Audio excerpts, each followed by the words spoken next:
E aí, galerinha, estamos de volta e dessa vez para falar sobre o calorímetro, para ser mais específico da equação do calorímetro. Pessoal, primeiramente nós temos que saber que o calorímetro é como se fosse um recipiente. Dentro desse recipiente nós vamos ter algumas substâncias. Essas substâncias vão ter inicialmente temperaturas diferentes. Se elas têm temperaturas diferentes, então nós vamos lembrar que quando nós temos substâncias, quando nós temos corpos com temperaturas diferentes, então vai ocorrer uma transferência de energia térmica.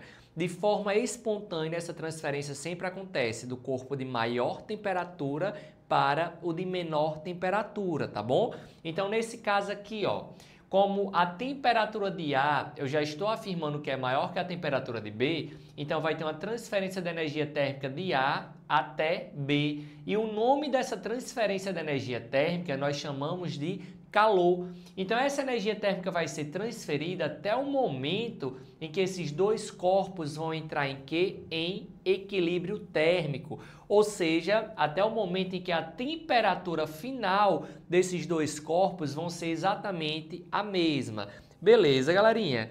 Pessoal, tudo isso, toda essa troca de calor acontece dentro desse recipiente. Esse recipiente é o que nós chamamos de calorímetro. Então, é o recipiente no qual vai ocorrer essa troca de calor entre os corpos. No nosso exemplo aqui, nós temos dois corpos, então nós vamos ter duas quantidades de calor, porém nós podemos ter 3, 4, 5 substâncias diferentes.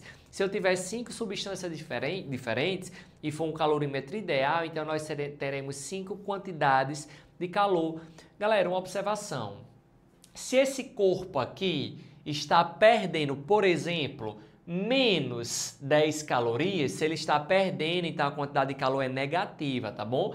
Então, se ele está perdendo 10 calorias, então ele vai ficar com menos 10.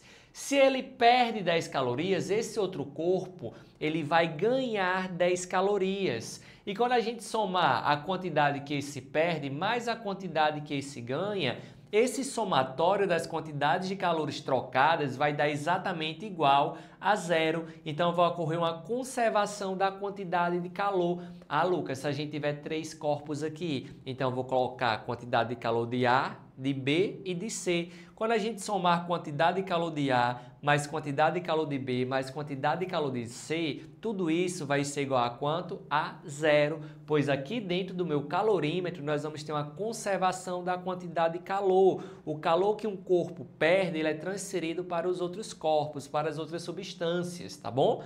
Uma observação importante, se a questão falar que essa troca de calor está acontecendo num calorímetro ideal, então falou em calorímetro ideal, nós temos que ter essas duas considerações. Primeira consideração é que um calorímetro ideal, as paredes são adiabáticas. Ah, Lucas, o que é parede adiabática?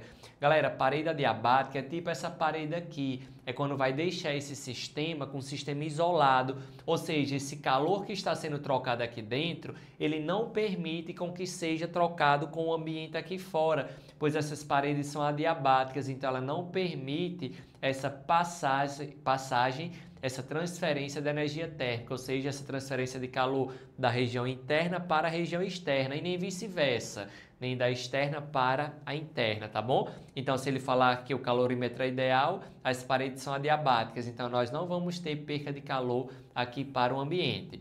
E além disso, a capacidade térmica do calorímetro ideal, ela vai ser desprezível, é um valor muito pequeno que a gente acaba considerando a capacidade térmica vai ser igual a zero, tá bom? Ah, Lucas, se não for um calorímetro ideal, então a questão, ela geralmente informa a informa a capacidade térmica do calorímetro.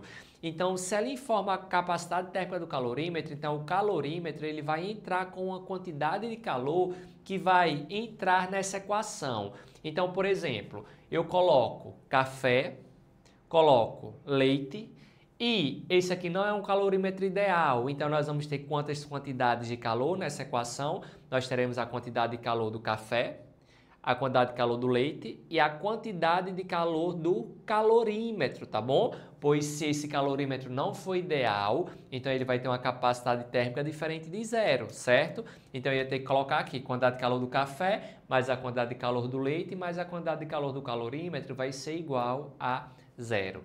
Beleza, pessoal? Então nós temos que sair desse vídeo sabendo que o calorímetro é sempre o recipiente que vai acontecer essas trocas de calor e sempre o somatório de todas as quantidades de calores que estão envolvidas no sistema, o somatório dele vai ser exatamente igual a zero. Pessoal, o cálculo desse conteúdo, as questões desse assunto, são questões relativamente fáceis, tá bom?